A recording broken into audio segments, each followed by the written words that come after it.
Are we excited to be back in the Premier League? Not really. We've been here and done it before, and you know, the last couple of years before we went down weren't particularly fun. There's a lot of problems at Leicester behind the scenes. It's not a happy club. Chris Cowlin. Fan cams. Club news. Transfer news. Match previews. Legend interviews. Spurs winning. Press conferences. Covering everything Tottenham and England. Hi Chris, hope you're well, mate.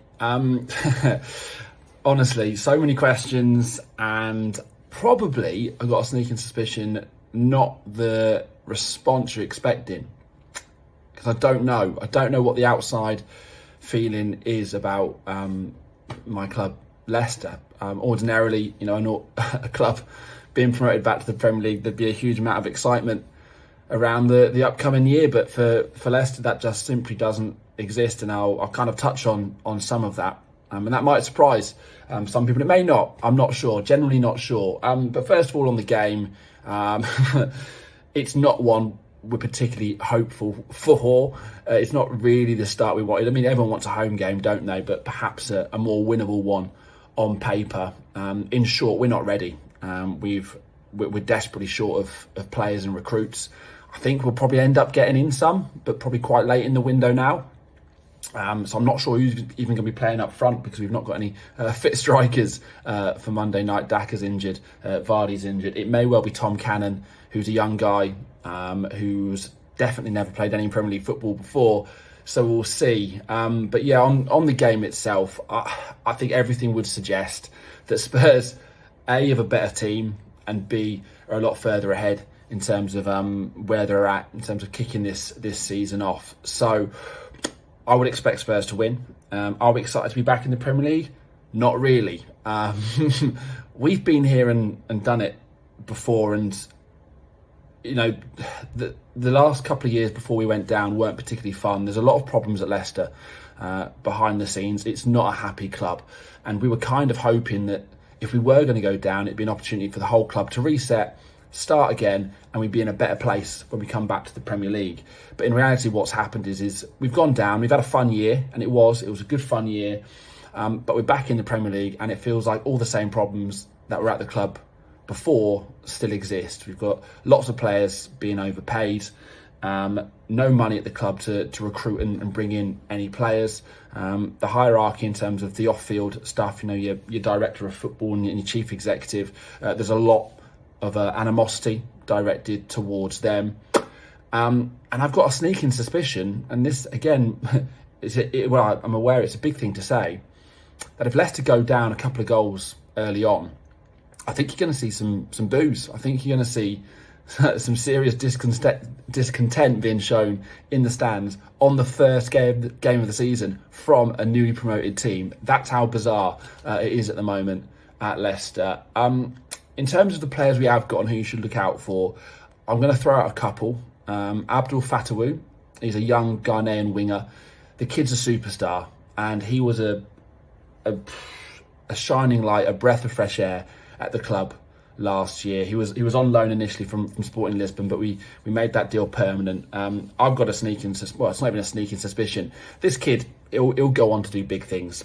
So I wouldn't be surprised if he has a good year with us, and then that's turned over and sold for 40, 50 million pounds at the end of next season. He's young, he's direct, he's tricky, and he's got this infectious personality. We love him. So Abdul Fatawu, and also one worth pointing out as well is the goalkeeper Maddison. For a long time we struggled to replace Kasper Schmeichel, but Maddison, another Danish goalkeeper, is absolutely brilliant. And again, I think he'll go on to do big things in the game. He was linked with Chelsea during the summer. So yeah, he's a goalkeeper that plays out of the back, young, very confident. Again, I think he'll do lots of good things. So Fatawu and Hermansen, two to look out for Leicester, but don't go buying them because we're going to have no players left. Thoughts on both managers? Well, we've got a manager who used to manage our biggest rivals, and we lost our manager during the summer, which again, is so bizarre that we go into this season having lost our manager and our best player.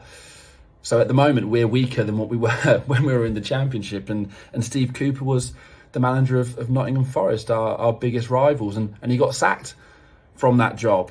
He seems like a really good guy, and obviously did keep up Forest initially, but I think the reality is he was the best manager we could have got at this time because of all the things that's kind of going against us, a looming points penalty which is there, and no money to spend. So I think he's a good coach. I think he's a solid coach, but I wouldn't be entirely convinced that any manager would be able to be successful with us this season. So he's got an absolutely huge job, and I think everyone likes him. Don't know. I think he's a cool guy. I think he's a good coach. I think you guys will start well like you did last year. The test will be beyond November and December whether you can maintain that.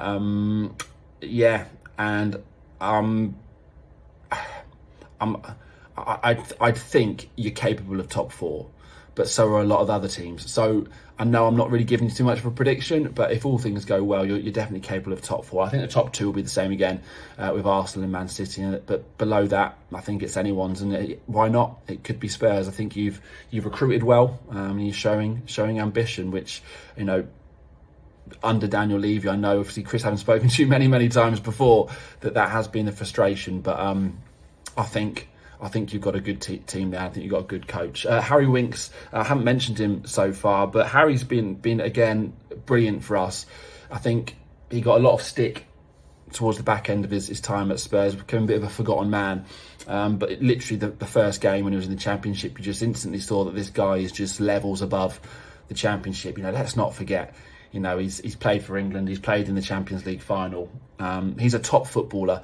I think he's probably, though, a bottom half mid-table Premier League footballer. So he's someone we'll rely on this season, or certainly look to steady things and keep a calm head. But he's been great, Chris. Harry's a real fan's favourite, and he's one of those guys, isn't he, who it's very difficult not to like. Just a really nice guy. James Maddison's return, again, feels weird because it ended really sourly with James. We were a big fan of him. We were championing him, desperately trying to get him into that England team because he was brilliant. But when the going got tough, mate, the back end of the season we got relegated, his performances completely just fell off the side of a cliff, and there was lots of questionable things and stuff that was said either in interviews or in social media, and it ended a little bit sour. And I'll be really interested to see what reception he gets, and I'll be really, really interested to know how he feels about us, because obviously we gave him so much. Of course we did, but I'll be interested to know. I'll be very interested to see if he scores, what he does. So I'll sit back, mate, and watch and see how that happens. But he was brilliant for us, but it did end sourly. Our hopes and expectations, the reality is that we're waiting for a points deduction, which will happen. How much, I'm not sure. Probably 6 points. So it's just about survival. Can we get enough to stay 17th and then basically take it from there? But we are, if you look at the bookies, one of the favourites to go down, and I think it's understandably so. We've not invested, and we've got a points deduction. So yeah. So the predicted lineup. I think Tom Cannon will have to play as the striker. I think it'll be Mavididi and Fatu as the wingers. I think it'll be a midfield three of Winks, Ndidi and Buonanotte, the guy who signed on loan from Brighton. And then a back four of James Justin, Ricardo Pereira, Caleb Icoli and Wout Fez with Mads Hermansen in goal. That is what I'd expect it to be. Score prediction, knowing us, we'll win on Monday and then lose 10 in a row. Chris, hope you're well, mate. Take care and good luck for the rest of the season.